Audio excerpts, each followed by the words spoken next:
En la última lección, hermanos, comenzamos a considerar la santidad de Dios en su aspecto moral, la santidad de Dios en su aspecto moral, porque en primer lugar vimos que la santidad de Dios debe ser considerada en su aspecto de majestad, o lo que hemos estado llamando su otreidad, o sea, su trascendencia. Así que su aspecto moral fue considerado en nuestra última ocasión. En esta lección, en un sentido, seguimos desarrollando este atributo, el atributo moral de Dios, su santidad, pero ahora visto desde un aspecto negativo, lo que ha sido llamado como el odio Dei. El odio de Dios. ¿Y qué quiero decir cuando digo que en esta lección consideraremos el aspecto negativo de la santidad de Dios? No estoy diciendo, hermanos, que es negativo y que por lo tanto es defectuoso o malo. Por el lado negativo digo lo que aprendemos en cuanto a lo que Dios rechaza. Por ejemplo, en nuestra santidad, hermanos, reconocemos dos aspectos, un aspecto positivo y un aspecto negativo. Hermanos, ¿hay algo malo en nuestra santidad por la que la llamamos negativo? No, déjenme explicar. Cuando decimos que nuestra santidad incluye un aspecto positivo, quiere decir algo que se hace, Por ejemplo, Dios ha implantado vida en nosotros y ahora caminamos en justicia y santidad. Cuando digo que hay un aspecto negativo en nuestra santificación, no quiere decir que es malo. Simplemente estamos diciendo que nosotros no solo hacemos, sino dejamos de hacer ciertas cosas, lo que se llama la mortificación de pecado. O sea, es vista la misma santidad, pero de diversos ángulos. Ok. Cuando hablamos de la santidad de Dios, hay un aspecto positivo y fue lo que contemplamos en la última lección, que es la inclinación de Dios a lo que es santo, puro y recto. Ahora veremos el aspecto negativo, o sea, Dios no solo ama lo que es santo, justo y recto, sino que aborrece u odia lo que es injusto, impuro, pecaminoso. Hermanos, esta doctrina no es conocida en nuestros días. Déjenme hacer un pequeño censo. ¿Quién conocía la doctrina del odio de Dios hasta el día de hoy? Alce la mano, ¿quién conocía? Puede ser el odio de Dios o la ira de Dios, el desagrado de Dios. ¿Quién había escuchado hablar algo así? Levante la mano, ¿quién sí? ¿Quién sí?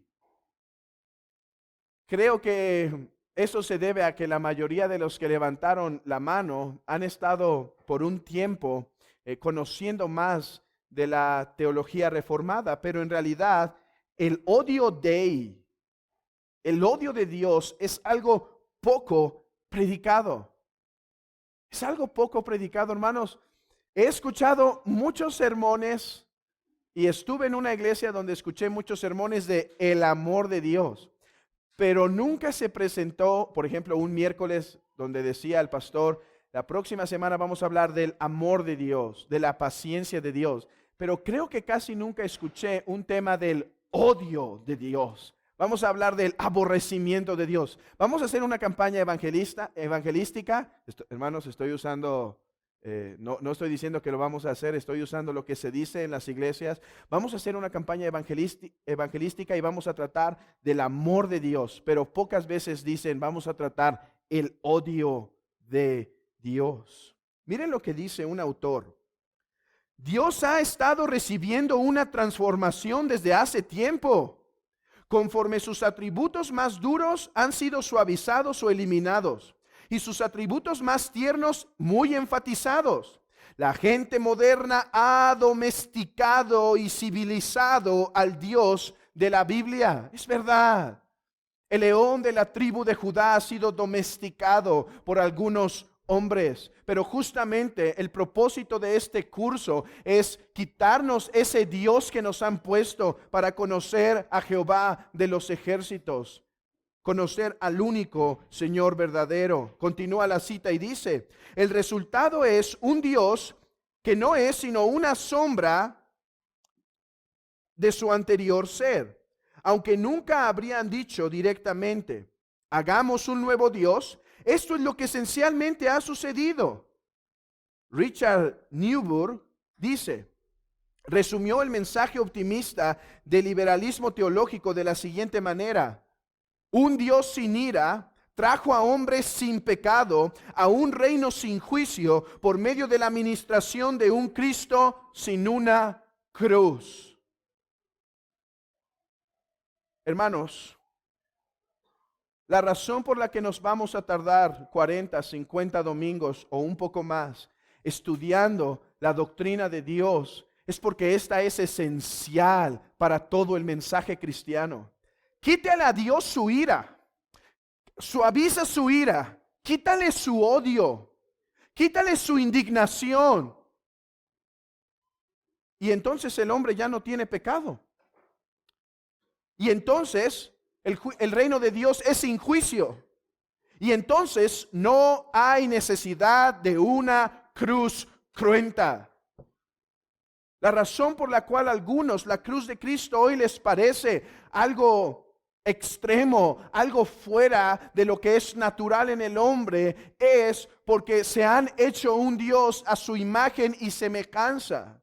Se han hecho un Dios que les adapte, se han hecho un Dios que les acomode y por lo tanto la cruz ya no es necesaria. Si Dios no tiene odio, ¿por qué una cruz? Oh, pero si creemos en el único Dios verdadero y creemos en nuestro Señor Jesucristo y creemos que su cruz es necesaria, entonces el odio Dei es un punto doctrinal que debemos conocer. Hermanos, qué graves consecuencias. Quitar el odio de Dios, quitar el odio de Dios de nuestra mente y corazón, nos hace terminar en última instancia en un rechazo de la cruz. Sin odio Dei no hay necesidad de cruz. Si tal es la aversión ante este atributo en nuestros días, creo que una de las cosas más necesarias que debemos hacer para comenzar nuestro estudio del odio de Dios es comenzar con el testimonio de las Escrituras. Así que este será el orden que seguiremos en esta exposición. Comenzaremos a contemplar el odio de Dios en las Escrituras. Después pasaremos a contemplar el odio de Dios considerándolo a la luz de otros temas doctrinales y terminaremos con algunas aplicaciones para la iglesia y para aquellos que no están en Cristo. Comencemos con Levítico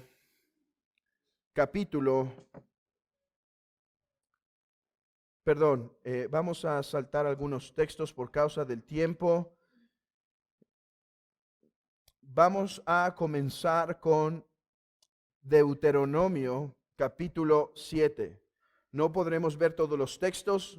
Hay unas líneas en sus hojas.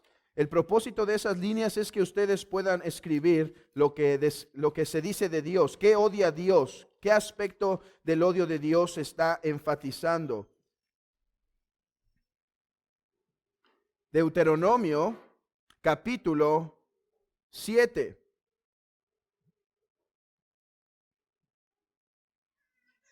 Versículo 25. Las esculturas de sus dioses quemarás en el fuego. No codiciarás plata ni oro de ellas para tomarlo para ti, para que no tropieces en ellos, pues es abominación a Jehová tu Dios. Y no traerás cosa abominable a tu casa, para que no seas anatema, esto es, para que no seas maldito. del todo la aborrecerás y la abominarás, porque es anatema. Deuteronomio 29, versículo 17.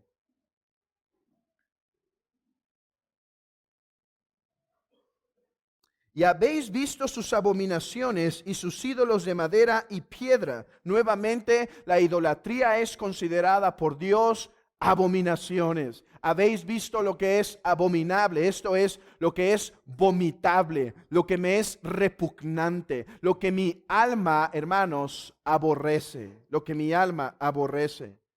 Salmo, vamos a pasar a los salmos y nos vamos a sorprender del lenguaje que usa las escrituras respecto al odio de Dios. Salmo 5:5. Los insensatos no estarán delante de tus ojos.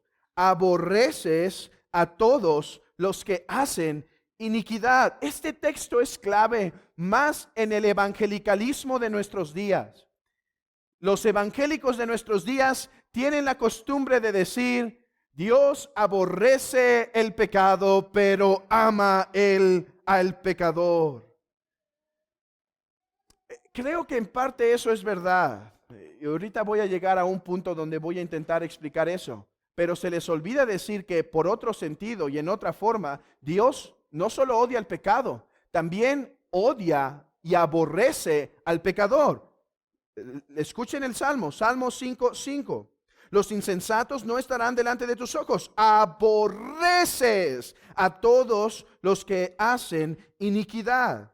Dice Richard Mueller, el objeto de su odio solo puede ser la criatura razonable que persiste en el pecado y el mal. Y en hacer así, actúa de acuerdo a la naturaleza, a la ley y al honor de Dios. Dios aborrece a los que hacen iniquidad. Salmo 45.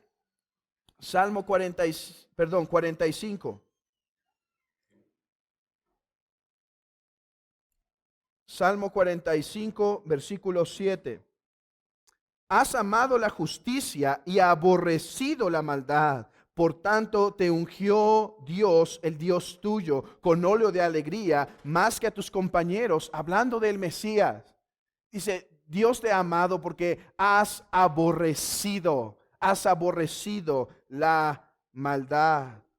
De hecho, hermanos, el salmo que cantamos, esto es algo importante, hermanos. ¿Saben? Dijo Lutero que los salmos, lo que se llama el salterio, o sea, el conjunto de los 150 salmos, es como una Biblia pequeña porque toda doctrina se puede encontrar ahí. Por eso es tan valioso que los memoricemos todos para cantarlos, hermanos. Yo espero el día que podamos decir, hermanos, vamos a ver esta doctrina, abran su Biblia en Salmo tal, vamos a cantarlo. Porque en realidad en los salmos la gloria de Dios, sus atributos, el evangelio y sus promesas son desplegadas. ¿Qué salmo cantamos? Salmo 2 dice, tú destruirás a los que no se someten bajo tu ungido, los quebrarás con vara de hierro. Dice, te vas a reír de ellos, te vas a reír de ellos. ¿Qué es eso sino una demostración del aborrecimiento santo de Dios contra aquellos que desprecian a su ungido, a su ungido? Vamos a Isaías capítulo 1, primero Proverbios capítulo 6. Proverbios capítulo 6. Este texto puede ser conocido por la mayoría, pero vale la pena refrescar nuestras mentes con este texto. Proverbios 6, 16. 6 cosas aborrece Jehová, y aún 7 abomina su alma: los ojos altivos, la lengua mentirosa, las manos derramadoras de sangre inocente, el corazón que maquina pensamientos inicuos, los pies presurosos para correr al mar, el testigo falso que habla mentira, y el que siembra discordia entre hermanos. Este texto va a ser muy importante cuando lleguemos a la aplicación de esta doctrina, porque si Jehová aborrece todas estas cosas, ojos altivos, manos derramadoras de sangre, corazón que maquina maldad, el testigo falso y el que siembra discordia. Eso quiere decir que la iglesia de Cristo debe aborrecer todas esas prácticas, todas esas actitudes, y debemos caminar con abominación para que nuestro propio corazón no se infecte de ello y ante aquellos que caminan de esa forma en la iglesia de Cristo. Ahora sí, vamos a Isaías capítulo 1. Isaías capítulo 1. Hermanos, Dios estableció las leyes ceremoniales bajo las cuales el pueblo de Israel debía conducirse delante de él.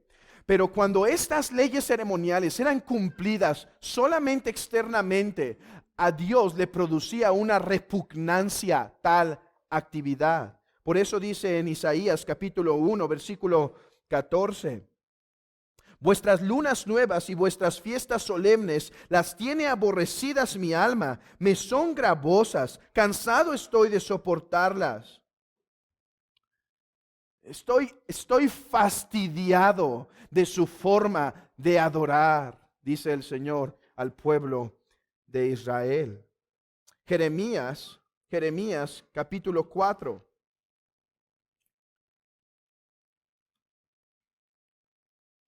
Jeremías capítulo 4, versículo 1. Si te volvieres, oh Israel, dice Jehová, vuélvete a mí, y si quitares de delante de mí tus abominaciones, y no anduvieres de acá para allá, y jurares, vive Jehová en verdad, en juicio y en justicia, entonces las naciones serán benditas en él, y en él se gloriarán. El punto es aquí, quita lo que aborrezco, quita lo que me es molesto, quita tu idolatría. Jeremías 44, 4. Jeremías 44, 4.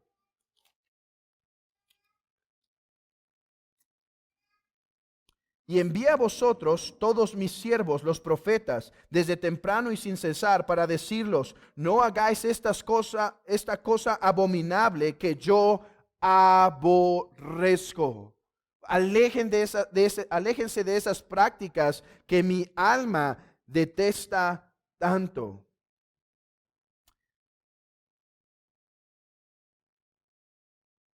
Zacarías capítulo 8. Solo veremos este texto. Zacarías capítulo 8. Escuchen Amós 6, 8. Ustedes vayan a Zacarías 8, 17 y yo leo Amós 6, 8. Jehová, el Señor juró por sí mismo. Jehová de los ejércitos ha dicho, abomino la grandeza de Jacob y aborrezco sus palacios y entregaré al enemigo la ciudad y cuanto hay en ella.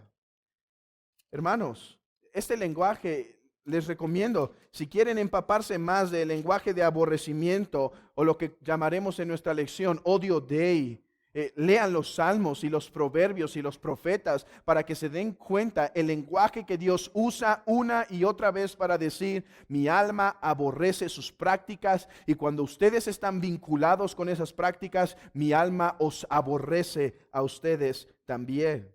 En última instancia, esa fue la razón por la cual Dios terminó abandonando al pueblo de Israel. Es verdad, hay un remanente porque el llamamiento es irrevocable, pero Israel ha caído, le ha sido quitado el reino y se le ha sido dado a los gentiles. No quiero entrar en todos esos detalles de escatología. Hemos hablado mucho, en general estoy hablando esta situación. Zacarías 8:17.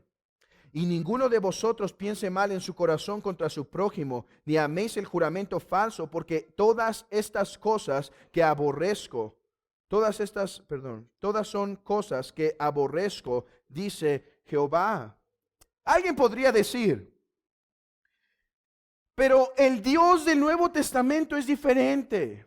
Mira, el Dios del Antiguo Testamento era muy duro, muchas guerras, abomino, el pueblo de Israel siendo juzgado, Dios mandó esos juicios, el pueblo de Israel sufriendo, Jeremías sufriendo, los profetas sufriendo. Es que el Dios del Antiguo Testamento era diferente, era más dura la situación. Oh, hermanos, déjenme decirles esto.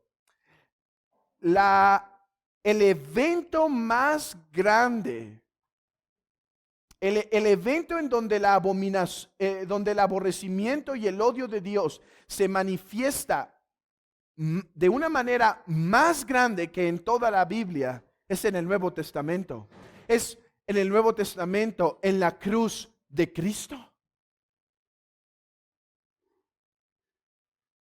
Aquellos que dicen que estos textos solo pueden ser dichos de Dios del Antiguo Testamento, en primer lugar, pervierten las Escrituras porque Cristo dijo que el mismo Dios las escribió, nos las dio. Pero en segundo lugar, ignoran que el evento más grande que tenemos en la Biblia del odio de Dios está justamente en el Nuevo Testamento y es la cruz de Cristo. No hay lugar donde el odio de Dios contra el pecado se manifiesta de una manera más amplia que en la cruz. ¿Cuánto odia Dios el pecado? Tanto que para que tú y yo pudiésemos ser perdonados, Dios tenía que castigar a su propio Hijo. Hemos hablado de esto en lecciones anteriores, pero hay lo que Anselmo preguntó, cur Deus homo, ¿por qué Dios se hizo hombre? Y hemos dicho que hay algunos que sugieren que habría otras formas en las cuales Dios nos podía perdonar, pero quiso hacerlo por medio de la muerte de su Hijo. ¿Qué? ¿Que había otras formas que perdonar y que quiso castigar a su propio Hijo por nosotros? No, es porque no había otra forma en la que el pecador tuviese el perdón, que tuvo que castigar a su propio Hijo por nuestros pecados. ¿Cuánto odia Dios el pecado? ¿Cuánto lo aborrece? ¿Cuánto su alma lo desprecia?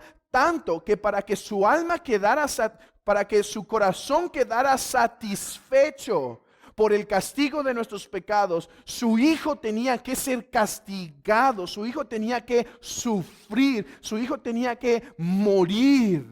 Tanto odia Dios el pecado. Así que si alguien tiene duda que las Escrituras nos dan evidencias de lo que llamamos odio Dei, espero que con este breve resumen de las Escrituras haya quedado claro y que no haya duda que en realidad Dios odia el pecado. Dios odia el pecado. Un teólogo llamado Musculus comentó que las Escrituras en todo lugar testifican del enojo de Dios. Las Escrituras de ambos testamentos testifican, dice Musculus, que el único Dios verdadero, de quien nosotros tenemos nuestra vida y salvación, está enojado con el pecado y abraza lo bueno con todo amor. Abraza lo bueno con todo amor, pero está enojado. Eso es lo que transmite la idea de odio Dei. Está enojado contra el pecado. Ok, ¿qué continúa en nuestro estudio? Realmente nos queda mucho por delante porque solo hemos puesto delante de nuestros ojos que la Biblia da testimonio que Dios siente aborrecimiento para el pecado y aborrecimiento leímos en Salmo 5:5 para aquellos que practican la maldad, ¿sí? Ahora lo que nos queda hacer es entender estos textos de forma sistemática, o sea, ¿cómo debemos entender estos textos? ¿Cómo embonan estos textos con otras doctrinas? Recuerden, esa es la labor de la teología sistemática, es intentar interpretar un texto a la luz de todas las Escrituras. Intentemos hacer eso en el tiempo que nos resta. Intentemos dar una sistematización de la doctrina que conocimos como odio Dei. Y comencemos con una definición sencilla. Una definición sencilla.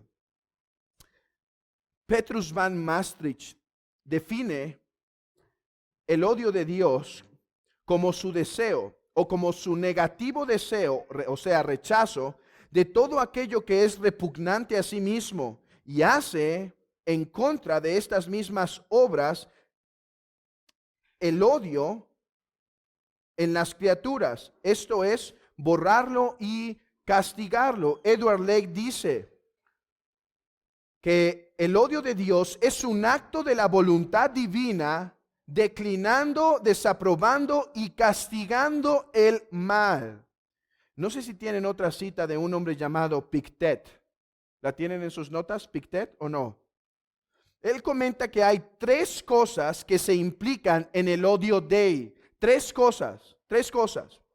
1, desaprobación del pecado. ¿Qué queremos decir cuando hablamos del odio dei? 1, desaprobación del pecado. 2, el propósito de castigar al pecado, al pecador, a consecuencia del pecado. ¿Sí? Eso es el odio dei. Desagrado del pecado y el castigo del pecador por causa del pecado. 3, una privación de las bendiciones que fluyen de su bondad. O sea, el odio dei también se manifiesta cuando retiene su bendición. ¿Dónde vemos el odio dei manifestado? Uno de esos lugares es Faraón. ¿Cómo se manifiesta el odio dei en contra de Faraón? Cuando cierra sus bendición y le deja a Faraón que sea tal cual él es. Que sea tal cual él es. Quizá la definición de Edward Lake es la que deberíamos quedarnos y subrayar en nuestras notas, que cuando hablamos del odio de Dios nos estamos refiriendo al acto de la voluntad divina, o sea, es un acto voluntario de Dios, al mismo tiempo que es necesario, donde declinando, desaprobando y castigando el mal, donde declina, o sea, rechaza, desaprueba y castiga el mal. Ok, esa es nuestra breve definición. Ahora, empecemos a dar algunas características del odio de Dios. En primer lugar, el odio de Dios es de la esencia divina. Miren lo que dice Stephen Charnock. Dios no puede mirar el pecado sin odiarlo. No puede mirar el pecado sin que su corazón se alce contra él. El pecado debe y necesita ser lo más detestable para él, como aquello que es en contra de la gloria de su naturaleza. Importante.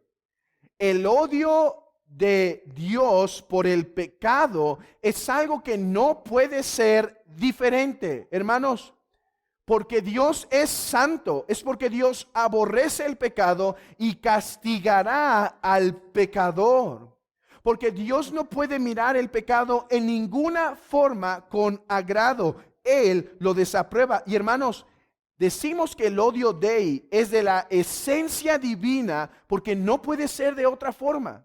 No hay una posibilidad en donde Dios no desaprueba, rechace o castiga el pecado. Dios no puede amar aquello que está en contra de la naturaleza divina, lo aborrece. Debemos entender ahora un punto aclaratorio. Espero no confundirlos aquí. Intentaré ser lo más sencillo posible. El odio de Dios es algo que solo se manifiesta debido a que el pecado apareció, ¿sí? O sea, podríamos ver, supongamos que podemos ver la eternidad donde no había mundo, ¿sí? Donde no había mundo y no había pecado. Solo es una imaginación, no podemos, como criaturas no podemos llegar a eso, pero solo es por causa del argumento, ¿sí? Imaginemos que podemos ver a Dios, o sea, lo que Él es, en ese momento en la historia donde no había mundo y no había pecado.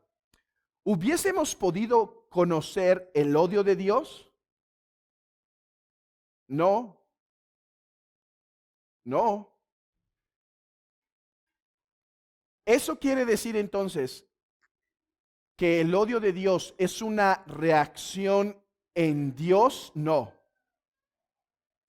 Esto solo quiere decir que para nosotros, criaturas temporales, el odio de Dios es conocido debido a la historia de la redención. Pero hermanos, el odio de Dios es esencial a su santidad. O sea, Dios odia porque es santo. ¿Cuándo empezó a ser santo? ¿Cuando creó el mundo? No, siempre. Entonces, el odio de Dios a nuestros ojos es visto a la luz de que hay pecado, pero eso no implica que no existía en su esencia una inclinación a lo bueno y siempre un desagrado a lo malo. Espero que no los haya confundido con esa aclaración. Era una aclaración y espero que no los haya confundido. El punto es, el odio de Dios es esencial a la naturaleza divina. O sea, Dios no puede no rechazar el pecado. Dios no puede amar el pecado. Por lo tanto, es necesario que Dios siempre aborrezca el pecado. El odio de Dios, en segundo lugar, es una perfección. El odio de Dios es una perfección. Los estoicos decían que el odio y la ira era una deficiencia o un sentimiento de la tierra. ¿Sí? O sea, cuando los estoicos empezaban a ver que una persona se enojaba y tenía odio, decían, eso es natural, eso es de la carne, eso es no tener el alma elevada, eso es ser bajo. Eso es ser muy de la tierra, uno que sus pasiones no han sido purificadas. Pero el odio en Dios no es sino una perfección divina. El odio en Dios no es un odio pasional. No es la manifestación descontrolada de inconformidad con algo, sino que es el desagrado perfecto de lo que es injusto. Nosotros podemos ver que la ira y el odio, entendido de la forma antes explicada, no es necesariamente pecaminosa, hermanos. Dios tiene un odio que es perfecto, por lo tanto es santo, por lo tanto es un odio sin error, sin pecado y sin falla. Tanto que Jesucristo, que es la imagen misma de su sustancia, manifiesta odio Dei cuando está en la casa de su padre y empieza a levantar las mesas y dice, esto desagrada a mi padre, pero esto se cumple porque la casa de mi padre sería llamada cueva de ladrones. Pero él manifestó esa molestia. Dice Edward Leigh, el odio en Dios es una virtud, es el fruto de su justicia y no una pasión viciada. Hermanos, el odio de Dios es perfecto, no es pasional, no es momentáneo, no es pasajero, es un odio perfecto. Hermanos, ¿de dónde procede el odio de Dios? De que Él es santo y justo. Dios ama tanto la justicia que cuando considera la injusticia, la aborrece naturalmente. En tercer lugar, el odio de Dios es infinito. Dice Jonathan Edwards, el odio de Dios hacia el pecador es infinito debido a la infinita contrariedad de su santa naturaleza al pecado. O sea, debido a la contrariedad, esto es, debido a su oposición en su santa naturaleza hacia el pecado. Tan profundo que es el amor de Dios por su santidad, tan profundo que es su odio por lo que no es de acuerdo a su voluntad. Oh, hermanos, el odio de Dios es intenso. El odio de Dios es infinito. ¿Cuánto ama Dios? ¿Cuánto se ama Dios a sí mismo? Infinito. ¿Cuánto aborrece Dios a los que le aborrecen? Infinito. No puede ser distinto. Cuarto, y aquí es donde empiezan los problemas quizá. El odio de Dios es impasible. Ustedes ya conocen la palabra impasible. Impasible quiere decir sin pasiones. El odio de Dios es sin pasiones. Cuando hablamos del odio de Dios, no podemos considerarlo correctamente hasta que lo contemplamos a la luz de la inmutabilidad de Dios, la impasibilidad de Dios y la simplicidad de Dios. Recordemos, Dios es sin cambio. ¿Recuerdan? Hablamos de que Dios es inmutable. ¿Qué quiere decir? Dios es sin cambio y sin sombra de variación. Dios no cambia en su esencia, en sus planes, ni en sus emociones. O sea, es impasible. Esto quiere decir que Dios no experimenta cambios emocionales como nosotros. Esto se debe a que Dios es un ser simple, sin potencialidad ni pasividad para ser cambiado. Así que para comprender adecuadamente el odio de Dios, debemos comprenderlo a la luz de estas verdades. ¿Cómo entonces puede tener Dios odio si Dios es sin pasiones? Miren lo que dice Richard Mueller. ¿Tienen este texto en sus notas? Ok. Como en los otros afectos divinos, los reformadores identificaron tales atributos negativos como enojo, odio, aborrecimiento o celo como metáforas y antropomorfismos aplicados a Dios o incluso en un sentido adoptados por Dios a manera de revelación y acomodación para nosotros, como en el caso de la ira de Dios contra Israel de dura cerviz, que no es como si Dios aprendió por experiencia que Israel era contumaz. Las referencias a las emociones de Dios indican su forma de acercarse a los seres humanos, quienes de otra manera no lo podrían entender. Entonces, cuando se nos habla de aborrecimiento, de odio, de ira, de rechazo, no debemos pensar en Dios como en el odio que existe entre hombres y hombres. El odio que existe entre hombres y hombres es un odio que nace debido a alguna acción fuera de nosotros que nos hace prendernos, que nos hace molestarnos. Pero el odio de Dios nunca es pasional, nunca es llevado aún en una forma incontrolable. Hermanos, esto no nos debe ser muy extraño. La Biblia nos dice que Dios tiene manos, pero hermanos, Dios no tiene manos. ¿Sí? Todos estamos de acuerdo en eso, ¿verdad? La Biblia dice que Dios tiene alas. Dios no tiene alas. ¿Por qué la Biblia entonces nos dice que tiene manos, que tiene alas? Para que nuestra débil capacidad pueda comprender algo de Dios a través de esa metáfora. ¿Y qué aprendemos cuando se nos dice que Dios tiene alas? Dice que así como la gallina cuida a sus polluelos, así Israel te quise traer a mí. Y nos habla de la ternura de Dios. ¿Por qué se nos dice que los ojos de Jehová están sobre toda la tierra? Para decirnos que Él conoce todas las cosas y que a sus hijos los observa de una forma más íntima. De la misma forma se nos dice que Dios se arrepiente, hermanos. Número nos dice que Él no se arrepiente, pero Génesis nos dice que sí se arrepiente. ¿Cómo entendemos eso? Es un antropomorfismo, o un antropatetismo. Esto es una forma humana de decirnos algo en Dios. ¿Qué nos dice la Biblia cuando nos habla de que Dios se arrepintió? Que Dios rechaza esa actitud. No es que Dios cambió de planes, hermanos. Dios no puede cambiar de planes. Lo hemos visto abundante en estas lecciones. El punto es simplemente que Dios, a través de ese lenguaje metafórico, nos dice algo de sí mismo. Si no interpretamos así la Biblia, hermanos, no podríamos conocer a nuestro Dios, porque tendríamos que decir que tiene pies, tiene alas, tiene manos, tiene ojos y demás, entrañas. Es una forma en la que Dios nos comunica a nuestra humana capacidad. ¿Cómo hemos llamado ese lenguaje?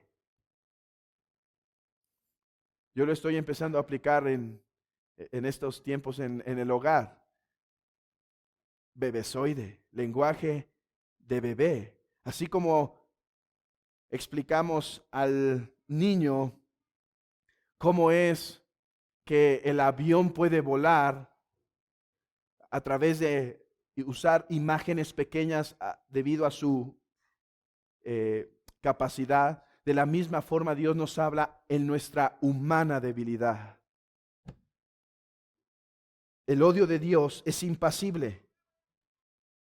Dice Musculus, Dios no se mueve o cambia de la misma manera que en un ser humano se mueve o cambia, pero aún así debemos entender que Dios aborrece el pecado. Dios rechaza el pecado. Cuando se nos habla del odio, entonces no debemos pensar en Dios como que se está enojando, porque Él es sin pasiones. Pero debemos entender que cuando habla del odio, está describiendo su rechazo y el castigo que dará hacia el pecador. Ese es el punto del odio de Dios. Rechaza el pecado y rechaza el pecador que lo practica, que no está en Cristo.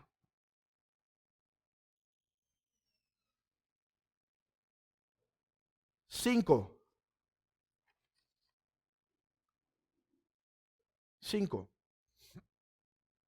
El odio de Dios no niega el amor de Dios ni su paciencia. El odio de Dios no niega el amor de Dios ni su paciencia, y viceversa. El amor no niega su odio, ¿sí? No tenemos que elegir entre un Dios de amor o un Dios que aborrece el pecado. Hermanos, necesitamos lo uno como lo otro. Si Dios es Dios de amor, pero no aborrece el pecado, hermanos, Él podría amar cualquier cosa entonces. No, necesitamos un Dios de amor y un Dios que aborrece el pecado. El odio no está en contra de su amor. Cuando un hombre siente odio, le es prácticamente imposible para él sentir amor, ¿no es verdad? Cuando has sentido enojo contra alguien, cuando has sentido molestia contra alguien, cuando sentiste odio contra alguien cuando no estabas en Cristo, espero que ahora en Cristo estés siendo libre de esas emociones por su gracia. Pero cuando llegamos a sentir eso, imposible nos era pensar hacerle bien. En Cristo sí, ¿verdad? Dice, si tu enemigo tuviere sed, dale de comer. Si tuviera hambre, dale de comer. Si tuviere sed, dale de beber. Y haciendo esto, ascuas de fuego amontonarás en su cabeza. Pero ahora en Cristo nos es posible. Pero el hombre natural, cuando siente odio, le es imposible pensar en el bien, pero en Dios es posible. Dios puede sentir aborrecimiento hacia una persona debido al pecado y al mismo tiempo tener un amor infinito para con esa persona. Escuchen, tenía que ser Agustín de Hipona que logró conectar estas dos de una forma poética. Escuchen lo que dice Agustín. Fuimos reconciliados con Él, que ya nos amaba, pero con quien éramos enemigos debido a nuestro pecado. Si digo la verdad en esto, dejemos que testifique el apóstol cuando dice: mas Dios muestra su amor para con nosotros en que siendo aún pecadores, Cristo murió por nosotros, por lo cual Él nos había amado aún cuando estábamos en enemistad contra Él y haciendo iniquidad. Y sin embargo se le dice con perfecta verdad: aborreces a los que hacen iniquidad. En consecuencia, de una forma maravillosa y divina, aun cuando nos odiaba, nos amaba, porque nos odiaba en la medida en que no éramos lo que Él mismo había hecho, y porque nuestra propia iniquidad no había consumido cada parte de su obra, sabía de inmediato cómo al mismo tiempo en cada uno de nosotros odiar lo que habíamos hecho y amar lo que Él había hecho. El amor de Dios y su odio no están en contraposición. Si decimos eso, si decimos que este Dios de amor no lo podemos aceptar porque no puede ser un Dios, este Dios de odio no lo podemos aceptar porque es un Dios de amor, hermanos, entonces no nos pudo haber salvado. Pero su aborrecimiento al pecado, su odio al pecado, su aborrecimiento al pecador y el castigo que dará al pecador no está en contra de su amor, hermanos. Nos amó cuando aún éramos pecadores. Y ese es el misterio de su amor. Por eso dijo Spurgeon, cuando llegó una señora a decir: señor Spurgeon, mire este texto. Dice que a Esaú aborrecí. No había ni el uno ni el otro nacido. Y ya se dice que a Esaú aborrecí, mas a Jacob amé.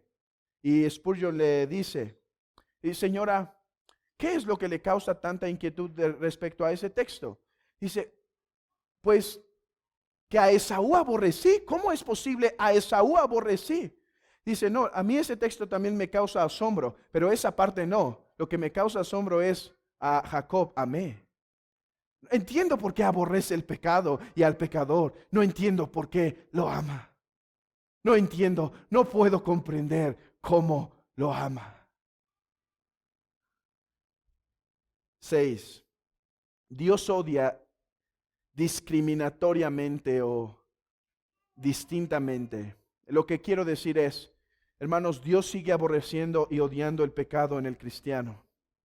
Pero ahora ya no odia al que peca como su enemigo, sino ahora odia el pecado de su hijo y disciplina a su hijo para purificarlo. Pero Dios odia distintamente. Oh, pero a ti, mi amigo, que no estás en Cristo, a ti te odia como su criatura, no como su hijo. A ti te aborrece si no estás en Cristo. Por eso es menester, por eso es urgente que huyas a la cruz, a la sombra del Omnipotente, que te escondas bajo su manto, que te escondas bajo la cruz, porque en Él no hay condenación. Dice Romanos 8:1, ninguna condenación hay para los que están en Cristo Jesús. Oh, pero para los que no están en Cristo Jesús hay toda condenación. Ninguna para los que están en Cristo Jesús, pero toda para los que no están en Cristo. El odio Dei, séptimo punto y último, y la cruz de Cristo. Solo me limitaré a dar la cita de Boston, Thomas Boston. No hay nada donde la santidad divina y el odio por el pecado sea tan manifiesto como en los sufrimientos de su propio amado Hijo. Esta fue una demostración mayor del mismo que si todos los hombres y ángeles hubiesen sufrido por él eternamente en el fuego del infierno.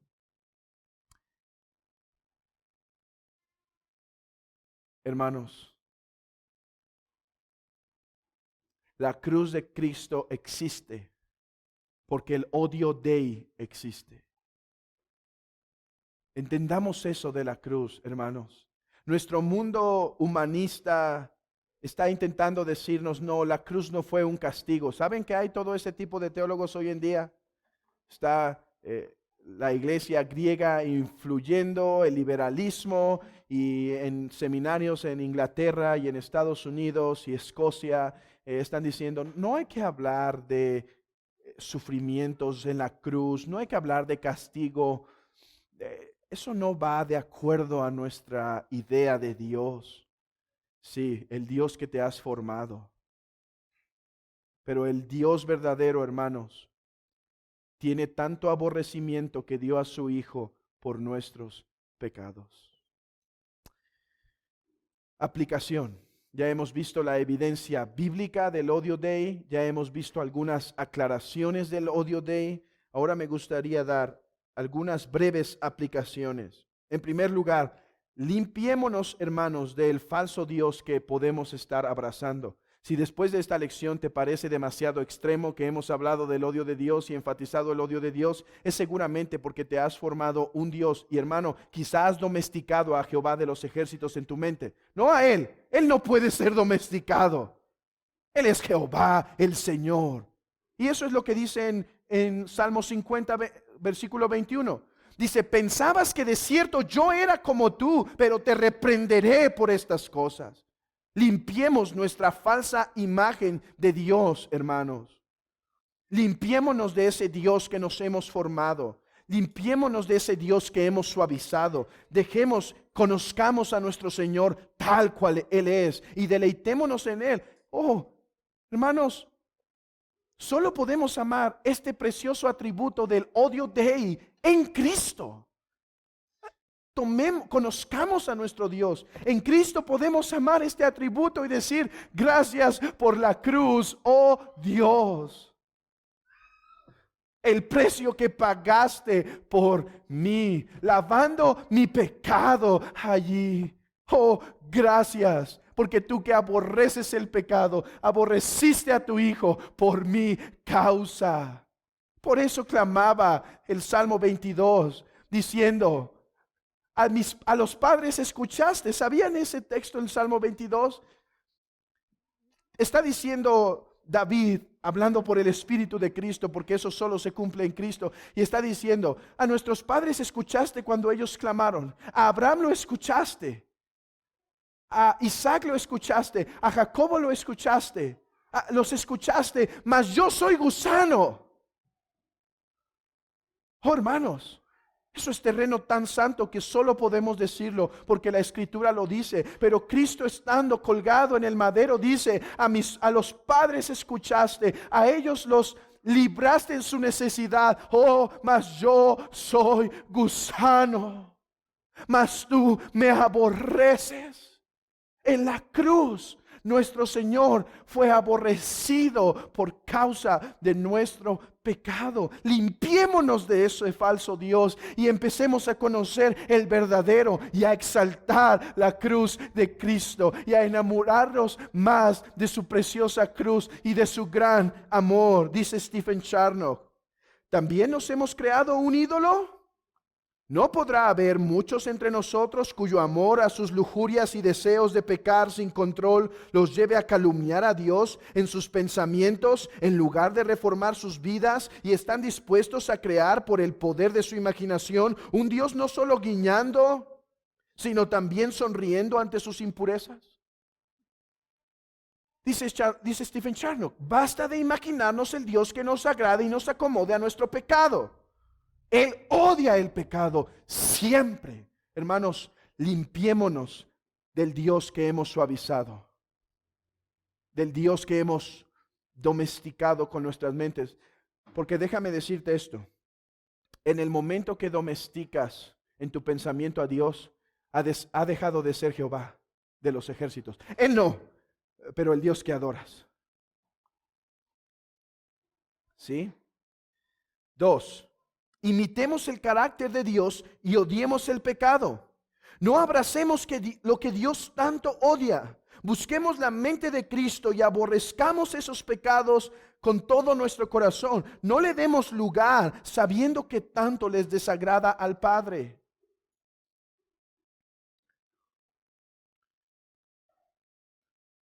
Hermanos, rechacemos lo que Dios odia, abandonemos lo que Dios odia. Hermanos, es aquí donde la vida cristiana se vuelve íntima, porque externamente yo sé que la mayoría de los que están aquí nos hemos apartado de esos pecados que Dios aborrece y son evidentes, ¿sí? Pero ahora es tiempo de lidiar con aquellos que nadie ve, pero que estamos permitiendo que Dios también los aborrece.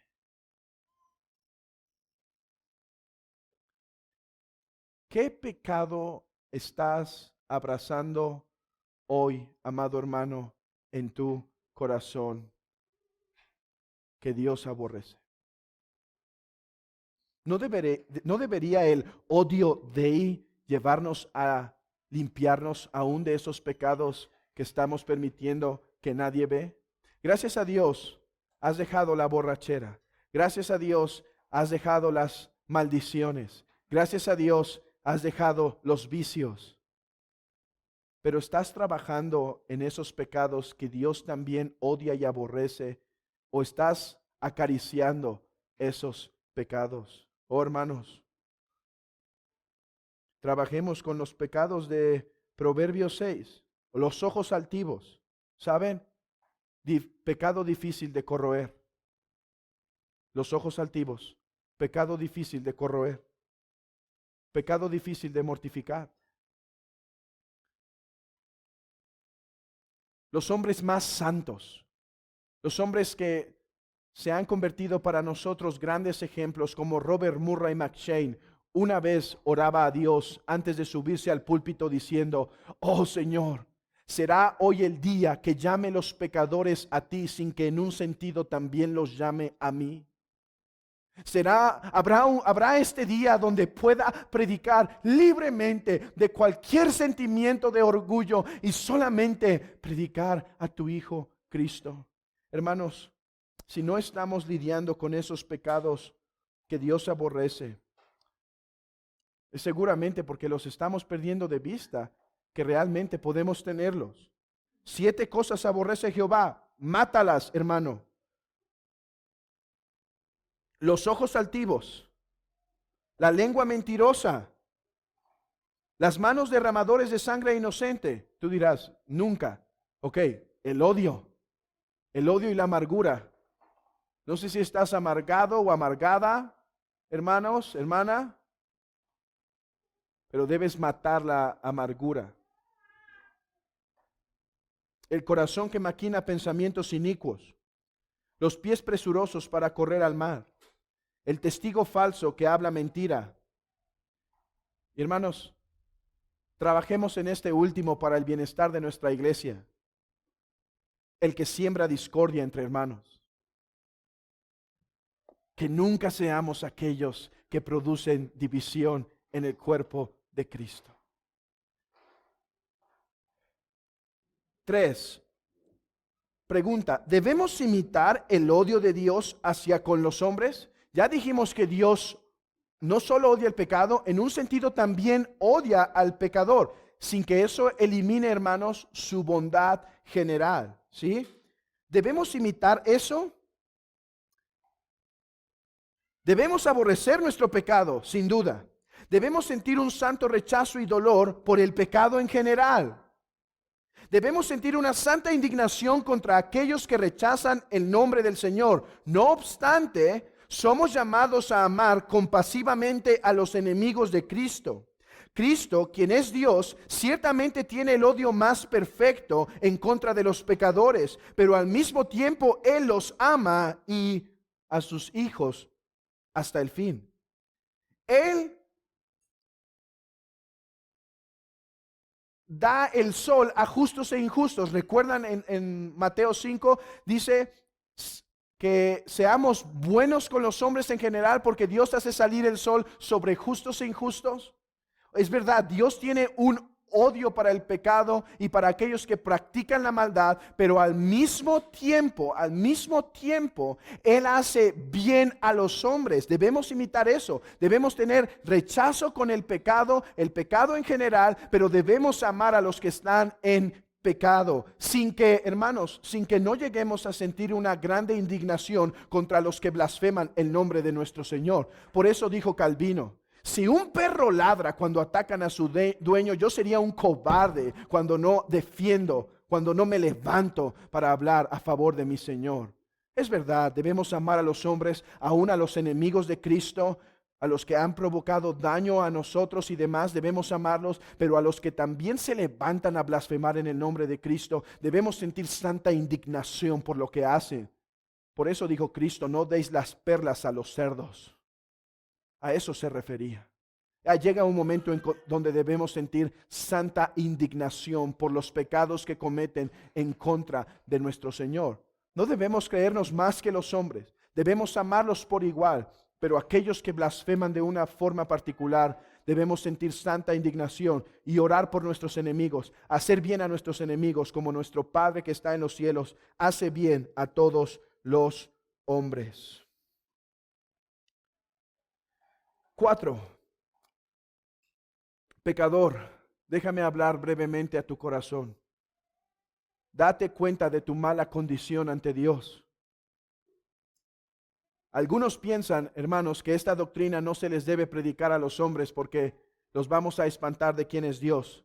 No, yo estoy de acuerdo más bien con los reformadores y posreformadores. Por ejemplo, dice Músculos al respecto: el tema ofrece una amonestación saludable a aquellos que han escuchado de la bondad, el amor, misericordia, providencia y preservación de Dios, pero permanecen despreocupados y descuidados en su estado pecaminoso. Tales perezosos pueden ser despertados al temor de Dios por medio del anuncio de la ira o el odio divino. Oh pecador, escucha esto: Dios aborrece tu pecado y te aborrece cuando persistes en tu pecado.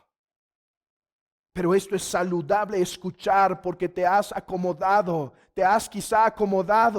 quizá estás quieto, quizá ya no te preocupa. Llegaste hace tiempo y sentiste aflicción, pero ahora puedes escuchar sermón tras sermón, tras sermón, tras sermón y estar en tu misma condición. Entonces esto es saludable para tu alma. Dios odia tu pecado y te odia mientras permanezcas en esa condición de pasividad. Oh, que eso te despierte de tu pereza espiritual y busques a Cristo con urgencia mientras puede ser hallado.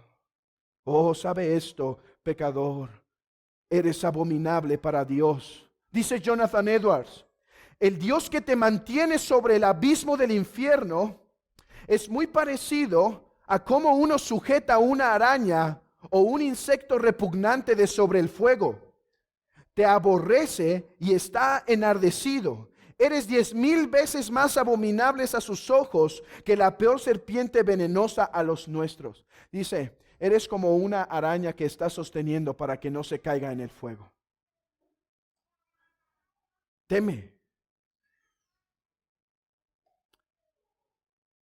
Cuando la Escritura habla de la risa y la burla de Dios, no se debe entender literalmente, no es que Dios se ría. Dios tiene gozo, pero la risa es una pasión humana, es la reacción a una realidad externa transmitida a través de nuestros sentidos que nos produce alegría o risa. Dios no tiene ese sentido de risa, aunque Él es gozo. Cuando la Escritura habla de la risa de Dios, dice Richard Baxter, y la burla de Dios no se debe entender literalmente, sino a la manera de los hombres. Pero esto debe ser suficiente, que el infierno será un acto de Dios para el tormento del pecador, que éste no puede concebir de forma más adecuada o expresarlo bajo otra idea o nombre que estos. Es que Baxter está resolviendo un problema importante. Dice, ¿por qué la Biblia habla de que Dios se va a reír del pecador cuando lo castigue? Lo leímos en el Salmo 2, ¿no? El que mora en los cielos se reirá y risa tendrá el Dios soberano. Está hablando del castigo que traería a los pecadores. Y dice Baxter, no es que Dios se ría, pero no hay mejor forma de expresar que cuando Él esté castigando en el infierno a los pecadores, Él no sufrirá. Ese es el punto. El punto no es se va a estar riendo y regocijando. El punto es no se detendrá por tus lamentos.